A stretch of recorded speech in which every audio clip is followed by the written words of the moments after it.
저는 리본 시리즈 23번째 요한복음 시리즈 강해를 여러분과 함께 나누도록 하겠습니다. 생명으로 나오다라는 제목입니다.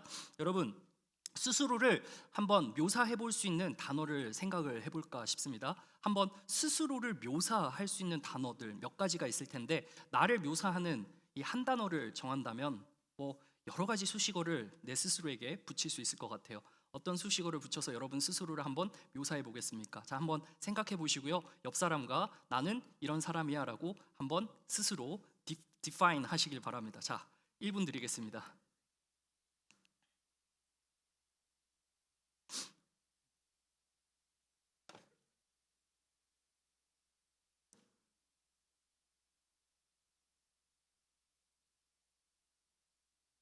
네, 준혁 순장님 저한테 해주시면 돼요.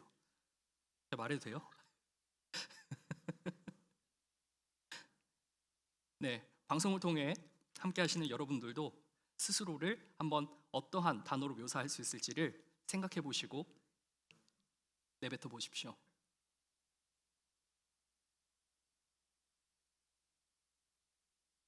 네, 혹시 민주자매 세암 자매가 뭐라 그랬어요?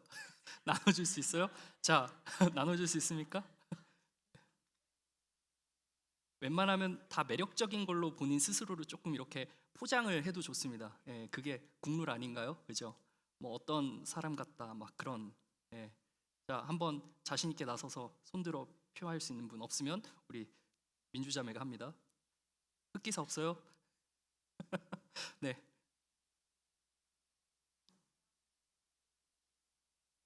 오, 완전 이건데 반어법인데. 세암자매만큼 부지런한 사람 없습니다. 네, 아무튼 본인 스스로를 이제 이렇게 묘사할 때는 본인의 의식이 반영된 거죠. 무슨 말이냐면 본인 스스로에게 조금 이렇게 의식하고 있는 부분, 그리고 어떤 것에 의미를 두고 있는지를 대변하는 것, 그것이 바로 내가 나를 디파인할 때 내 무의식 중에 그것이 드러나는 겁니다. 여러분, 사람들의 관심을 예수님도 굉장히 관심 가지셨던 분이었습니다. 예수님께서는 자기 자신을 소개할 때 사람들이 이제 그때 당시 1세기에서도 먹방이 되게 유행을 했었죠. 하루 전, 그러니까 오늘 본문이 일어난 이 배경 하루 전에 엄청난 일이 있었잖아요. 다 사람들이 뭘 먹었어요? 5인분치의 평범한 떡을 몇 명이 먹었어요? 1000배가 늘어났잖아요. 5인분짜리가 5000명을 먹일 수 있는 그러한 기적이 이제 일어났던 겁니다. 그러니까 하루 전에 열광했던 그 사람들의 열기가 이제 그대로 막 있는 거예요. 하루가 지나도 그 열기는 식지 않습니다. 그 많은 사람들이 비록 그 음식이 미슐랭 3스타 음식은 아니었을지라도 엄청난 기적을 본 사람들이 어떻게 생각합니까? 이제 내가 내 스스로 정의했던 나의 수준이 예수님이라는 사람을 만나서 내 수준이 몇 단계가 격상될 수 있는 업그레이드된 삶을 살 수 있겠다라는 인간적인 기대를 하면서 분명히 그들 스스로가 자아도취됐을 겁니다. 그래서 그 기적이 일어나자마자 사람들의 반응이 무엇이었습니까? 예수님을 인싸로 만들려고 했잖아요. 예수님을 오늘날로 말할 것 같으면 유튜브 라방 키고 예수님이 이런 일을 했다라는 것을 이제 모든 사람들에게 다 밝히고 내가 이분의 옆에 있는 사람이야 라는 그러한 기대 속에서 살아가기를 원했을 거라는 거죠. 그래서 예수님을 임금 삼으려고 했잖아요. 예수님이 우리의 왕이 돼주세요. 그러면 우리의 생활이 예수님의 통치를 받는 우리로서 굉장히 좋을 것 같습니다 라는 이렇게 생각을 충분히 했던 거죠. 근데 예수님께서는 그 자리를 피하셨습니다. 여러분, 예수님을 왕으로 삼고자 했던 백성들의 기대는 무엇이었을까? 먹고 사는 문제 이상을 해결해 줄 수 있을 거다라고 생각을 했던 겁니다. 근데 실제로는 먹고 사는 문제 이상 해결을 하실 수 있는 그 분이라는 것을 우리가 보게 됩니다. 그렇지만 사람들이 생각하는 것은 땅의 차원의 것이죠. 우리들이 먹고 사는 그 문제 이상으로다가 풍족하게 채워줄 수 있는 그분이 바로 왕이 되어야 된다는 것이 사람들의 전반적인 시선이었고 의식이었다는 것이죠. 근데 예수님께서는 그거를 충분히 하실 수 있었지만 주님은 땅의 차원에 있는 것으로 머물기를 원치 않았던 겁니다. 그래서 사람들이 원했던 것은 바로 땅의 차원에 있는 것을 원했던 거죠. 유통기한이 있는 떡을 원했습니다. 예수님은 예수님 스스로를 생명의 떡이라고 이야기를 하십니다. 마태복음 6장 20절에 가면 이런 말씀이 나오는데 한번 읽어봐 주세요. 시작. 보물을 땅에 쌓아두지 말라.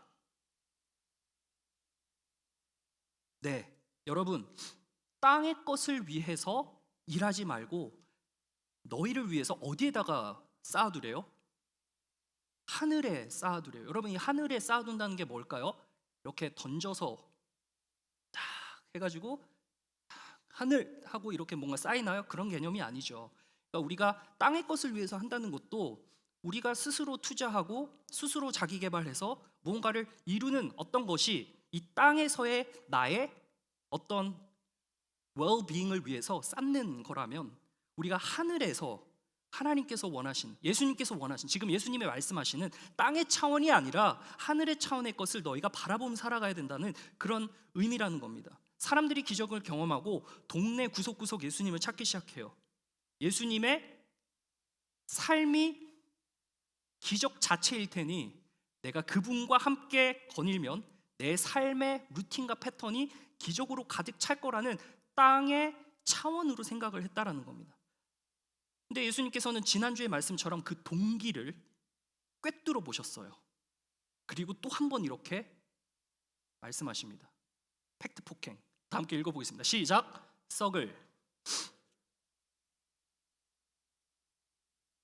여러분, 썩을 양식을 위하여 일하지 말라라는 게 뭔 말이에요? 땅의 것을 위해서 일하지 말라는 거예요. 하늘의 것을 위해서 일하라고 말씀하고 있는 겁니다. 여러분, 예수님을 찾는 이유가 뭡니까? 교회를 다니는 이유가 뭡니까? 왜 다녀요, 여러분? 우리 삶의 관심사와 직결되어 있기 때문입니다. 우리는 떡을 구하는 자들입니다. 우리는 떡을 위해서 돈을 벌기 위해 우리에게 주어진 수단과 방법을 잘 활용하여서 그것을 벌어들이는 그러한 삶이 우리의 삶이죠. 그것이 직결되어 있다는 겁니다. 우리가 신앙생활 하는 것이 삶과 신앙이 분리되어 있어요? 절대 그렇지 않습니다. 삶과 신앙은 하나인 것이죠. 그러니까 우리가 어느덧 잘 믿으면, 예수님을 잘 모시면 은근히 기적을 기대할 수 있다라는 겁니다. 예수님 잘 믿으면 나에게도 이러한 신화 같은 이야기가 기적처럼 일어나기를 은근히 기대하는 것이 우리 마음 깊은 곳에 다 저변에 깔려 있다는 겁니다. 이것을 부인할 사람은 아마 없을 겁니다. 그렇지만 위험한 포인트가 무엇이냐면, 세상의 삶의 이슈가 너무나도 급진적으로 나의 어떠한 그 여유를 다 잡아먹을 때쯤이면 주님은 온데간데 없고 신앙은 언제든 뒷전이 될 준비가 되어 있다는 겁니다. 땅의 것을 위해서 내가 그 땅의 것에 목을 맬 수밖에 없는 우리의 현실의 한계가 찾아오는 그 현자 타임이 딱 오는 겁니다. 여러분, 그래서 우리가 분산 투자하잖아요. 하늘의 것에도 투자하고 땅의 것에도 더 투자하고. 그러니까 우리는 땅의 것을 보면서 땅에 매여 살기 때문에 그럴 수밖에 없는 한계가 있다는 겁니다. 근데 주님께서는 썩을 양식을 위해 일하지 말라고 합니다. 그러면 이 땅의 것을 위해서 우리가 살아가면서 스펙 쌓고 구직하기 위해서 자기 개발하고 이런 거 다 잘못됐다는 말일까요? 그렇지 않죠. 절대 그렇지가 않습니다. 우리의 땅의 것을 하늘의 차원의 것으로 만드는 것이 이 땅 살아가는 동안에 우리에게 주어진 과업이라는 겁니다. 여러분, 영생을 위해서 일하라, 하늘의 것을 위해서 일하라. 그럼 어떻게 그걸 할 수가 있을까요? 하늘의 것을 위해서 어떻게 일해요, 여러분? 던져요? 땅에 묻어요? 오이시쿠 나래? 뭐 이런 거 해요? 헷! 하면 하늘 쫙! 그런 거 아니죠? 29절에 나와요. 한번 읽어보겠습니다. 시작. 예수께서 하늘의 것을 위해서 일하는 것은 뭐예요? 믿는 겁니다. 생각보다 간단합니다. 믿는 거예요. 그 믿는 걸 잘하면 하늘에 투자가 되는 거예요. 이것이 우리의 삶의 모습이 되어야 된다는 겁니다. 여러분, 뉴욕살이 하면서 경제관념 없이 살아가는 자 있을까요? 단 한 명도 없다고 단언할 수 있습니다. 뉴욕살이 렌트비 하나 내는 것도 그냥 훅훅 이렇게 스쳐 지나가잖아요. 월급 사례가 들어오면 그냥 한번 눈으로 들어왔네 하고 이튿날 빠져나가는 이러한 경제적인 어려움과 이슈들이 있습니다. 뉴욕살이 하면서 경제관념 없는 사람 없어요. 그러다 보니까 이 삶에 너무 허덕이다 보니 이 땅의 것에 매여서 우리가 열심으로 노력하며 살아가다 보니까 이 교회 생활, 이 분리가 되어서 우리가 교회 생활이 마치 좀 사치와 같은 그런 느낌이 들 때가 있는 겁니다. 그렇지 않나요? 그러니까 우리가 우리의 삶을 또 영위하면서 나름 즐기면서 여유를 침범하지 않는 선에서 굉장히 그 상식선에서 우리가 신앙생활을 조금 이렇게 하잖아요. 이것 따로 저것 따로 이렇게 하는 겁니다. 묻고 싶은 거는 우리가 진짜 과연 생명의 떡이신 예수님께 관심이 있냐는 겁니다. 그분을 제대로 믿고 있느냐는 거죠. 여러분, 믿는 게 뭐죠? 믿는 게 뭘까요? 저는 이 뉴욕 땅을 살아가는 제 스스로에게 내가 어떻게 하나님을 의지하며 신뢰하며 믿고 있는가를 이야기할 때는 저는 이러한 생각을 해보게 됩니다. 여러분, 부족함이라는 것은 언제나 우리에게 있는 거죠. 동의하시죠? 결핍이라는 건 우리에게 늘 있는 상태입니다. 아니, 없다 손 치더라도 언젠가는 따라붙을 태깅하는 늘 그 상태가 이 부족함과 결핍이라는 겁니다. 언제나 있어요. 그런데 이 신앙이라고 하는 것은 결핍과 부족함이 찾아올 때 내가 이것을 어떻게든 다시 메이크업 해보려고 하나님과 거리가 멀어지지 않고 내 신앙의 내고 따위는 없는 거예요.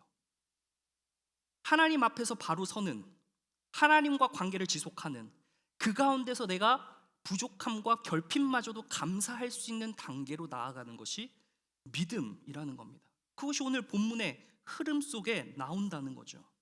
사랑하는 우리 청년 여러분, 여러분의 삶이 얼마나 각박한지 드러나는 모습은 되게 우아하지만 삶에서 엄청나게 물밑에서 노를 젓고 발버둥 치는 것을 잘 알고 있습니다. 너무나도 어려운 현실 속에서 우리가 이 뉴욕 생활을 영위하며 살아갈 때에 밖에 따로 교회 따로가 아니고 이것이 하나가 되어서 내가 비록 결핍과 부족함이 찾아온다 할지라도 그것 가운데서 우리가 하나님을 신뢰하기를 멈추지 않고 그 부족함과 결핍을 채우기 위해서 하나님과 거리가 멀어지지 않는 삶을 늘 선택하며 살아가기를 저는 원하는 것입니다. 사랑하는 우리 청년 여러분, 뉴욕에 살아가는 한 청년으로서 여러분을 응원하고 또 함께 된 이 공동체로서 함께 기도하면서 하나님께서 어떻게 그것을 하나님의 방법으로 하나님의 수준에서 메이크업 해주실지를 기대하며 나가는 것이죠. 그래서 여러분들에게 도전하고 싶은 것은 격주에 한 번씩 금요기도에 나오셔서 목사님들 설교 너무 좋습니다. 우리 부목사님들 설교도 듣고 그리고 모여서 9시 반부터 또 함께 기도하는 그런 개인의 기도의 자리로 나아갔으면 좋겠습니다. 여러분, 예수님께 찾아와서 하소연할지언정 예수님을 떠나면 안 됩니다. 우리의 부족과 결핍함이 있을 때요. 오늘 본문은 생명으로 나오는 자들에게 어떠한 모습이 있는지를 보여주고 있습니다. 그것을 세 가지로 짧게 살펴보도록 할 텐데요. 자, 나오는 자에게는 결코 어떤 것이 없어요? 줄이거나 목마르지 않는다. 이런 것이 없다는 거예요. 오늘 본문 말씀 한번 읽어보겠습니다. 다 함께요. 시작. 예수께서 이르시되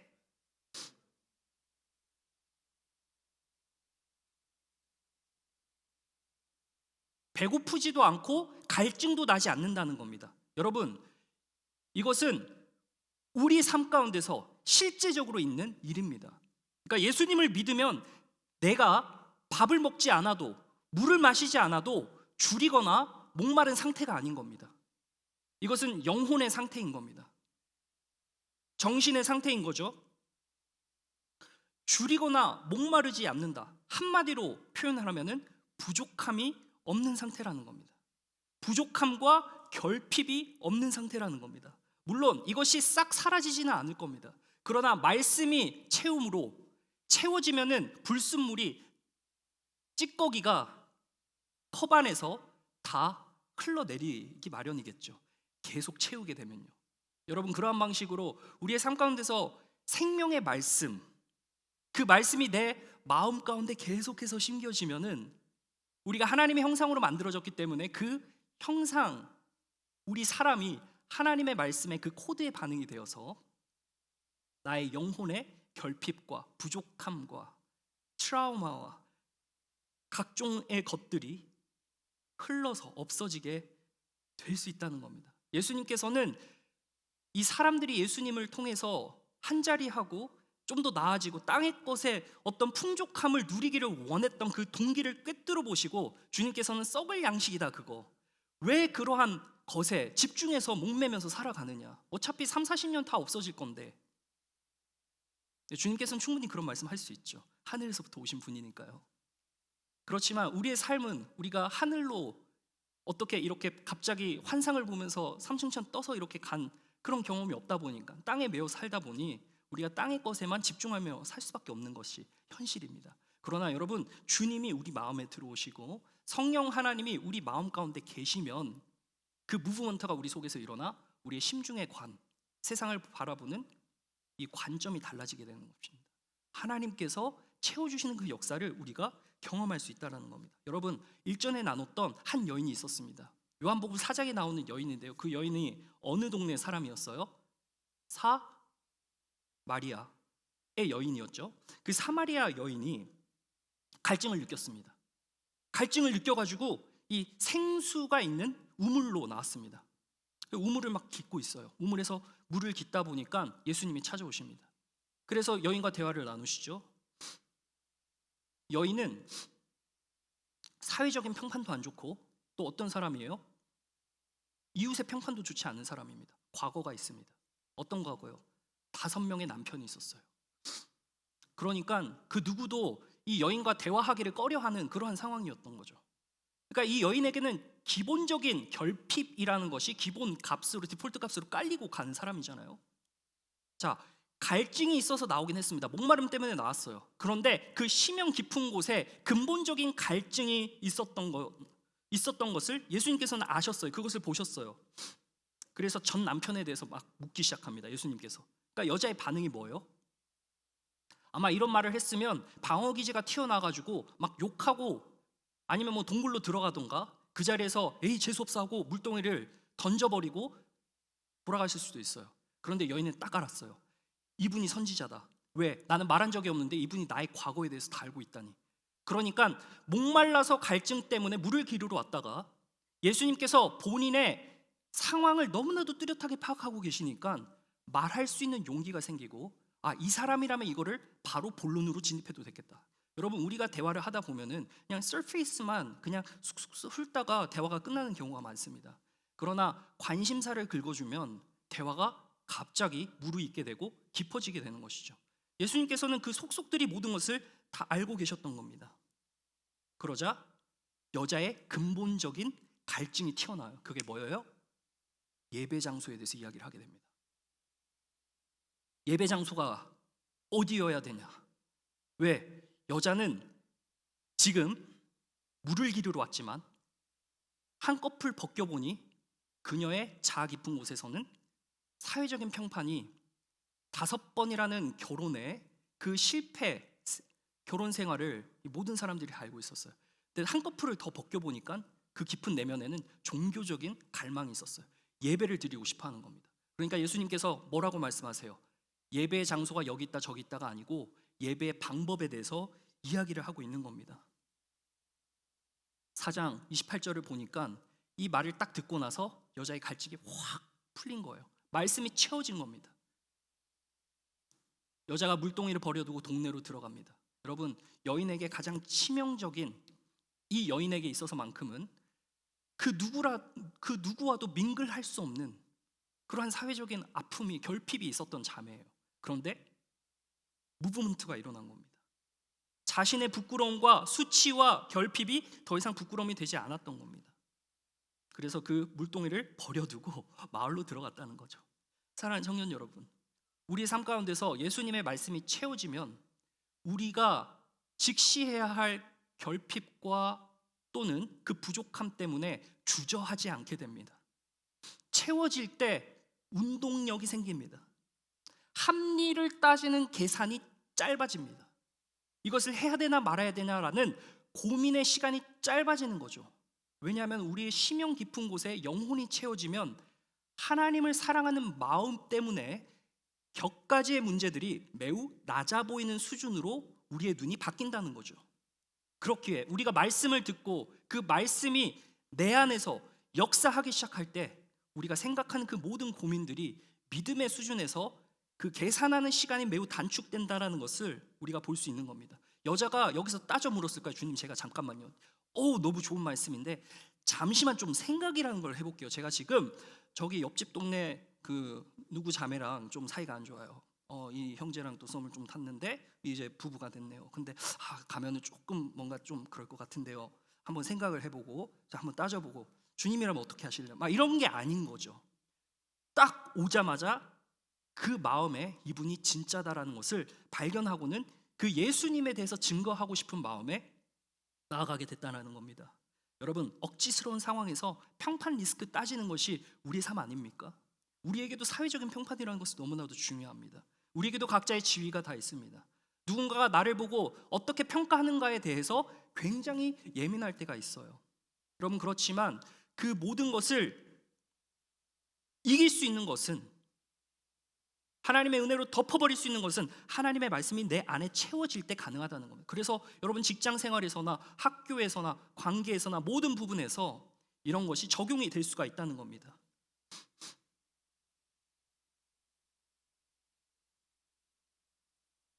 우리의 삶은 되게 문제에 치여가지고 좀 줄이고 또 목마른 상태가 반복이 됩니다. 여러분의 결핍이 뭐예요? 진짜 솔직한 그 결핍이 뭡니까? 그 결핍이라는 것이 때로는 다크 에너지로 우리를 움직이게 만드는 요소이기도 해요. 어떻게 해야 될까요? 오늘 말씀에 결코 줄이거나 목마르지 아니한다라고 말했는데 그 앞에 보면 내게 오는 자는 이라고 이야기를 하고 있습니다. 사랑하는 청년 여러분, 우리가 누구에게 나아가야 우리의 영혼이 만족할 수 있냐? 하나밖에 없는 겁니다. 바로 예수님에게 나아가는 겁니다. 여러분, 우리의 삶의 부족함과 결핍은 늘 따라오는 것이라고 이야기를 했습니다. 그 가운데서 우리가 채워질 때라야 그 부족함과 결핍이 나를 지배하지 않습니다. 예수님의 말씀이 우리의 심중에 새겨지고 그 예수님의 말씀이 우리를 결핍과 부족함으로부터 극복할 수 있도록 해준다는 겁니다. 여러분, 이러한 은혜가 우리의 삶 가운데 여러분이 말씀을 듣고 말씀을 배우고 말씀이 채워짐으로 경험되어지기를 간절히 저는 소망합니다. 예수님께 나오는 자는 이라고 했습니다. 에르코메네우스, 무슨 말이냐? 계속해서 나오는 자입니다. 한 번 트라이얼 하는 게 아닙니다. 나오고 또 나오는 자에게 한 번으로 부족합니다. 계속 나오는 겁니다. 왜냐? 우리는 유혹 앞에, 부족함 앞에 늘 쓰러지고 낙담하기를 반복하는 인생이기 때문입니다. 여러분, 나 같은 사람 받아주실까? 자격으로 따지면 사마리아 여인을 보십시오. 사마리아 여인에게 궁금증이 얼마나 많았겠습니까? 여러분, 그런데요, 사마리아 여인을 대하신 예수님의 모습을 보아하니 누구든 예수님께 나아갈 수 있지 않겠습니까? 예수님께 나오는 자는 배고프지도 갈증을 느끼지도 않습니다. 무슨 말이냐? 내 인생에, 다시 말합니다, 부족함과 결핍이 늘 있지만 그것이 나를 지배하지 않는 주님의 운동력이 내 안에 살아나게 된다는 겁니다. 그것을 여러분 경험하며 살아가시기를 간절히 소망합니다. 첫 번째, 결코 줄이지도 목마르지도 않는다. 자, 두 번째, 결코 무엇일까? 믿음의 사람의 모습. 첫 번째, 줄이지도 않고 목마르지도 않아요. 네, 주님의 말씀이 임하는 거죠. 두 번째는 내쫓기지 않는다. 자, 한번 읽어보겠습니다. 시작.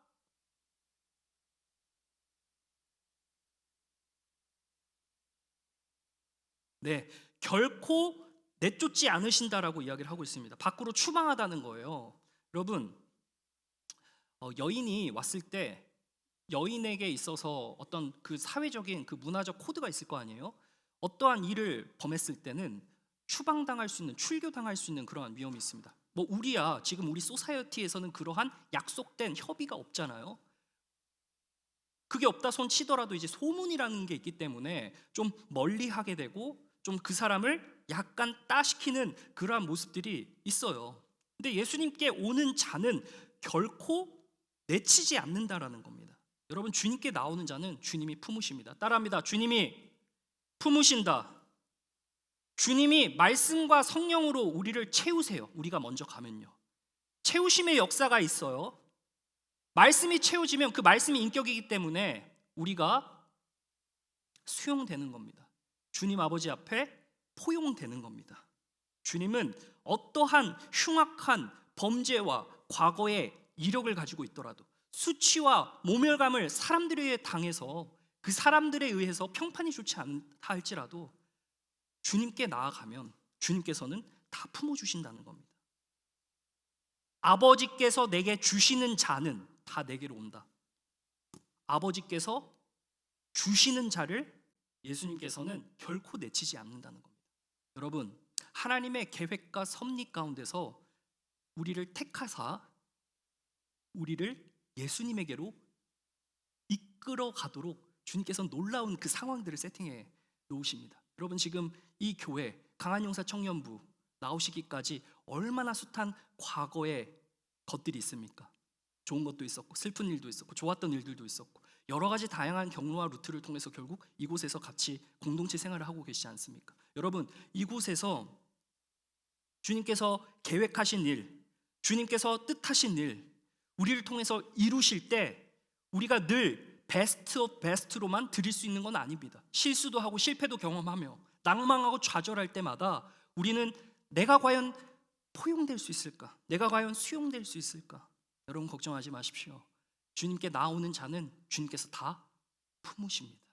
여러분, 그렇기 때문에 우리가 어떠한 슬픔과 어떠한 죄의 질이 있다 할지라도 주님께서 품어주신다는 그 사실을 기억하시기를 간절히 축원합니다. 여러분, 돌아온 탕자 아시죠?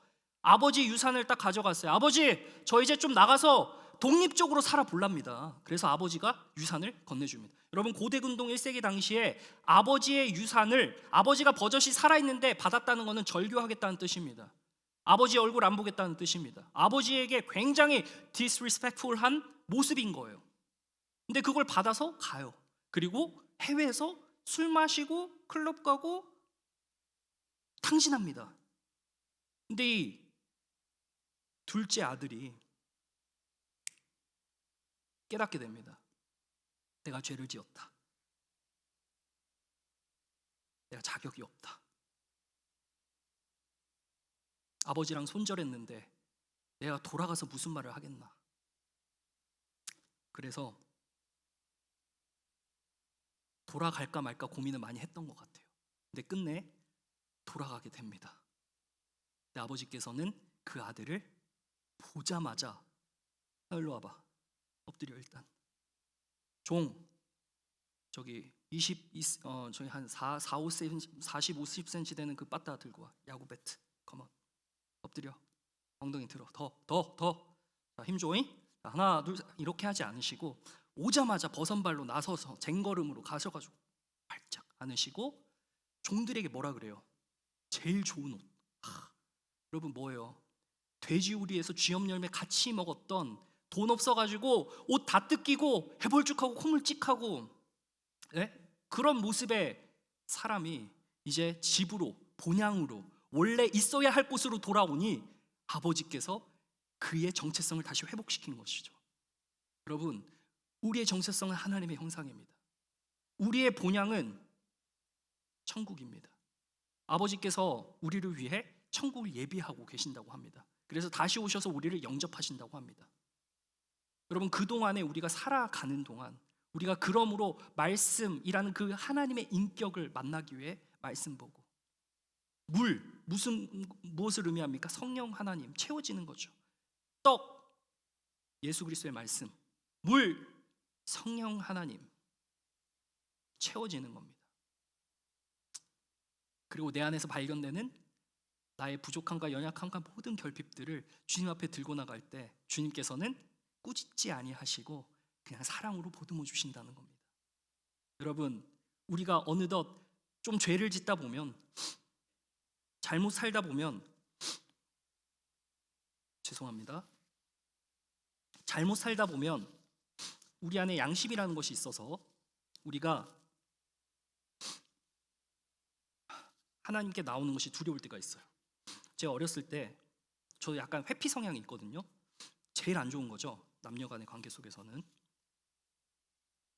이 회피 성향이 이제 무서워서 좀 드는 거거든요. 그 사람을 딱 대면하기가 무서운 겁니다. 이 사람이 어떻게 생각할까에 대한 두려움을 지레 겁먹고 이렇게 다가서지 못하는 것이, 가만 생각을 해보면, 물론 제가 가정 탓을 하진 않겠습니다만 그냥 제 생각에는 이제 이거를 좀 받아봐야 될 것 같아요. 저도 상담을. 뭐냐면, 어렸을 때 여기서 안 맞아 보신 분 있나요? 부모님한테? 네, 없네요. 다 있네요. 그죠? 한 대씩 맞아 보셨죠? 어떻게 맞으셨는지 그 방식은 다양하고 또 넓고 깊고, 그죠? 뭐 한 명씩 나누라 그러면은 막 이제 막 나올 것 같아요. 저는 이제 아버지가 항상 냉장고 위에다가 이 잣나무라는 게 있습니다. 잣나무는 잘 안 뽀개져요. 굉장히 질깁니다. 그것을 이제 한 30자루 정도 이렇게 쫙 해놓고 묶어놔요. 그럼 거기에 딱 올려놓습니다. 그럼 제가 그걸 볼 때마다 경외심이 들어요.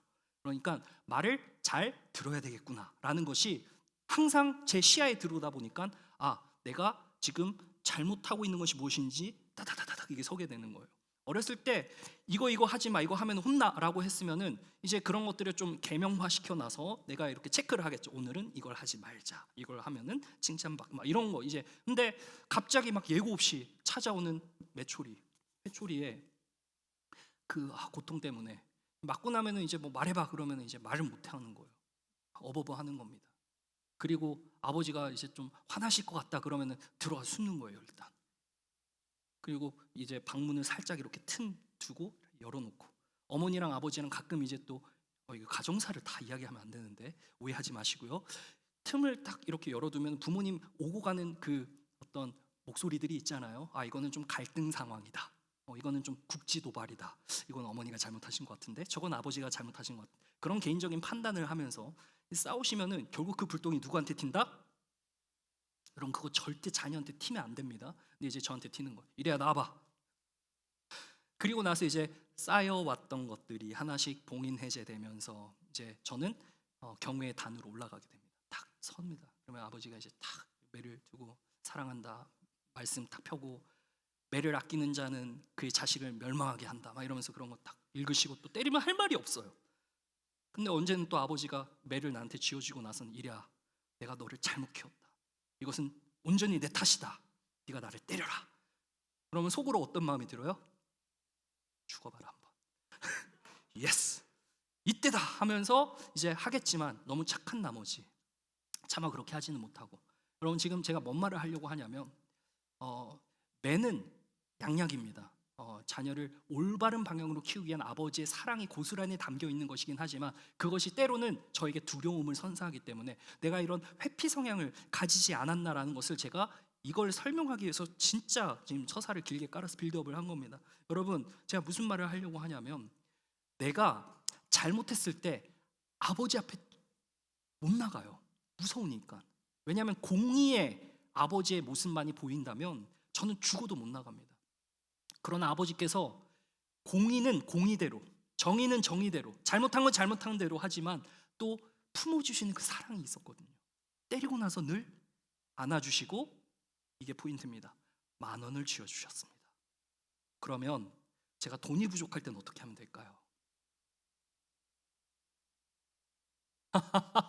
돈이 부족할 때면 일부러 잘못을 저지르곤 합니다.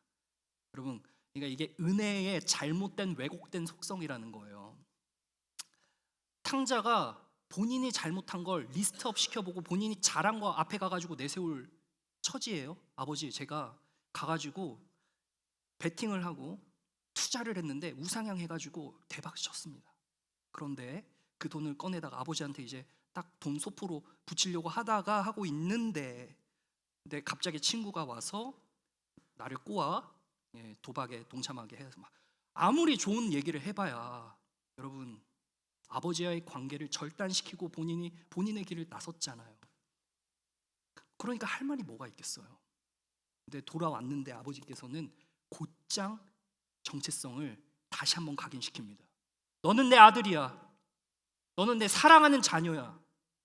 사랑하는 청년 여러분, 아무리 하나님이 우리를 못 살게 구는 것 같이 보이고 나를 내 상황을 보아하니 너무나도 회초리밖에 없는 것 같아 보이지만 그 중심에는 아버지의 사랑이 고스란히 담겨 있다는 겁니다. 여러분, 때로는 우리가 힘든 상황을 거쳐가면서 내 삶의 어떤 조건들을 보니 부족함밖에 없고 결핍함밖에 없는 것 같아서 아버지가 없는 것처럼 보이고 때론 내가 사생아가 아닌가라는 생각마저 드는 그러한 상황임에도 불구하고 아버지께서는 확실한 그 사랑이라는 표현을 우리에게 어디선가 해주고 계시다는 겁니다. 여러분, 찰스 콜슨이라는 사람 아세요? 미국 역사상 최초로 자진 사임한 대통령이 있어요. 미국에. 대통령 이름이 뭘까요? 저도 오늘 서치해서 알아봤습니다. 리처드 닉슨이라는 분 아세요? 여러분, 워터게이트라는 사건이 있었습니다. 1972년 6월 달에 DC 워터게이트라는 빌딩에 민주당 데모크라틱 위원회 사무실에다가 도청 장치를 설치했습니다. 선거 전략을 훔치기 위함입니다. 리처드 닉슨이라는 이 대통령이 재선, 리일렉션 되도록 도우려고 이 찰스 콜슨이라는 특별 보좌관이 이 일을 한 것입니다. 나중에 이 백악관의 모든 대화가 녹음이 된 도청 장치를 통한 테이프가 발견이 되고 나서 리처드 닉슨이 자진 사퇴하게 됩니다. 언론은 리처드 닉슨을 돕고자 한 이 찰스 콜슨을 어떻게 표현하냐? 닉슨의 도끼라고 표현합니다. 그러니까 본인이 이제 스스로 한 말인데, 닉슨의 재선을 위해 나는 내 할머니도 짓밟고 갈 수 있다라고. 이게 정신이 좀 이상한 거죠. 그러니까 그만큼 충신이었던 거죠. 그렇지만 잘못된 거죠. 스캔들 후에 명예도, 지위도, 평판도 다 무너졌어요. 그 무렵에 본인의 친구였던 이 필립스라는 분이 C.S. 루이스라는 작가의 순전한 기독교 책에서 교만이라는 그 챕터를 읽어주었습니다. 그걸 듣고 나서 차 안에서 그 책을 넘기면서 본인이 회개하며 회심하면서 아버지께 나아가기 시작합니다. 본인의 죄를 직면하기 시작합니다. 피하고 싶었던 그것을 직면하면서 죄를 고백하고 나아가게 되는 겁니다. 4년 후 1976년에 본인의 회고록에 이렇게 씁니다. 나는 미국에서 가장 미움받는 사람이었다. 그런데도 나는 차 안에서 하나님께 나아갔다. 그리고 쫓겨나지 않았다. 가장 더러운 손을 가진 남자가 예수님께 나아가면 예수님 용서해 주실까요? 1번 용서해 주신다. 2번 용서해 주시지 않는다. 1번이에요, 1번이에요. 1번이죠. 용서해 주시는 거죠. 나아간 거예요. 그로부터 몇 년이 흐르고 프리즌 펠로십이라는 곳을 설립해서 130개국의 전 세계에 있는 수감자들을 수감하는 그 곳을 설립을 했는데 그곳에서 복음을 전하기 시작했다는 겁니다. 닉슨의 도끼가 복음의 손이 된 겁니다. 여러분, 우리가 하나님 앞에 나아가지 못하는 이유가 있다면 무엇일까요? 한번 생각해 보시기 바랍니다.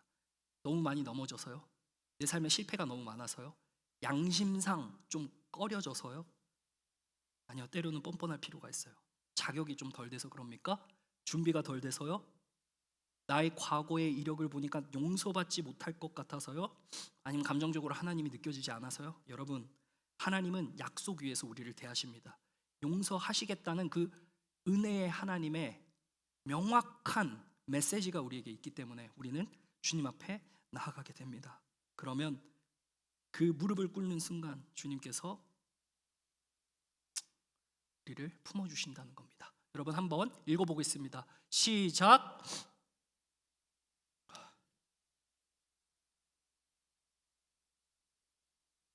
네, 내가 하늘에서 내려온 것. 우리가 주님께 나아가기 전에요, 주님이 먼저 오신 겁니다. 우리를 위해서. 생각해 보세요. 내려왔다는 건 단순한 공간 이동이 아닙니다. 스스로 예수님은 자격과 지위와 평판과 영광을 다 내려놓고 우리를 위해 이 땅에 오신 거죠.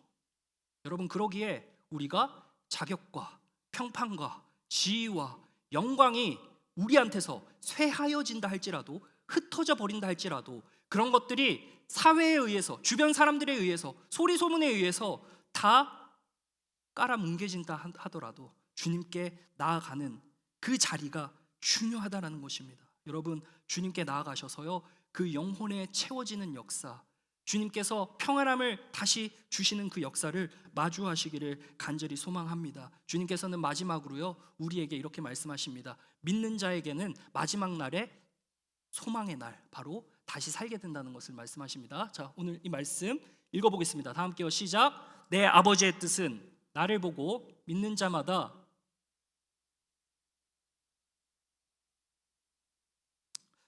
여러분, 이 말은 사실 청년인 우리에게는 좀 와닿지 않는 겁니다. 왜냐? 이 죽음이라는 것은 사실상 우리가 우리 나이에 죽음을 생각하나요? 많이? 죽음을 생각하시는 분들도 있겠지만 사실 조금 동떨어져 보이는 이야기 같습니다. 주님께서는 이 이야기를 하시고 고린도전서 15장 20절에 사도 바울이 이런 말을 하는데요, 예수님께서 죽은 자 가운데서 살아나서 잠자는 자들이 천열배가 되신다. 여러분, 이 땅의 삶이 다가 아니라는 건 우리 너무나 잘 압니다. 죽음 이후에 몸의 부활이 있다는 것은 우리에게 소망이 되는 것이죠. 농부가 첫 열매를 거뒀다는 것은 전체를 수확할 수 있는 보증이 확실하게 된다는 겁니다. 나머지 수확을 약속하신 겁니다. 가능성이 아니라 확실한 겁니다. 여러분, 그래서 우리의 삶 가운데 실패와 좌절 속에서, 아니 어쩌면 빈익빈 부익부라는 이 사회 안에서 내가 부족함으로 날마다 살아가는 것 같고, 나의 끝과 나의 마지막은 늘 비교의식 속에서 처참해 보인다고 할지라도 그것이 끝이 아니라는 겁니다. 여러분, 죽음 이후에 부활의 소망, 예수님과 같은 몸의 부활이 있다라는 것을 우리가 기억해야 됩니다. 이것이 기독교의 핵심입니다. 여러분, 이 핵심 중에 핵심인 부활의 사실은 사실 우리가 지금 20, 30대 살아가는 이 스팬 오브 라이프에서는 너무나도 먼 발치에 있는 것처럼 여기지만 이것이 우리에게 핵심이라는 겁니다. 여러분, 마지막이 정해져 있습니다. 우리에게는 다 마지막이 있습니다. 그렇게 우리는 지금 다르게 살 수 있는 근거가 되는 것입니다. 사랑하는 여러분, 오늘 갈지 내일 갈지 누가 압니까? 주님 아버지 앞에 섰을 때 어쩌시겠습니까? 여러분, 우리는 저마다 삶의 끝이라는 그 포인트를 두고 이 마지막이라는 강을 건너기 전에도 우리의 챕터마다 다 마지막이라는 게 있습니다. 이제 공동체를 떠나기를 얼마 앞두고 있지 않은 청년도 있을 것이고, 또 삶에서 이제 취업이라는 그 문턱으로 넘어야 되는 새로운 시작인 것이죠. 마지막임과 동시에 새로운 시작이라는 겁니다. 여러분, 근데 그 마지막이 이를 때면 늘 우리는 고민하지 않습니까? 내가 잘 해낼 수 있을까? 내가 잘 적응할 수 있을까? 내가 이 그리운 공동체를 두고 떠날 수 있을까? 안전한 어떤 울타리 안에 있다가 사회라는 곳으로 나아갈 때, 떠밀려 나아갈 때 돈을 벌어야 되기 때문에, 생존해야 되기 때문에 어쩔 수 없이 간다고 하지만 그곳에서 내가 버틸 수 있을까? 이러한 염려와 고민들이 다 있습니다. 여러분, 근데 우리의 진짜 마지막은 예수님이 우리를 다시 살리시는 그날입니다.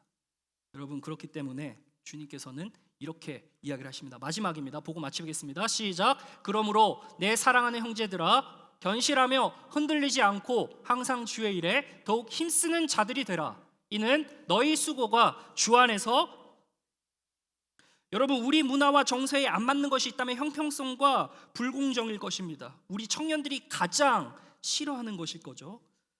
여러분, 지금 서열이 마지막 서열이 아닌 겁니다.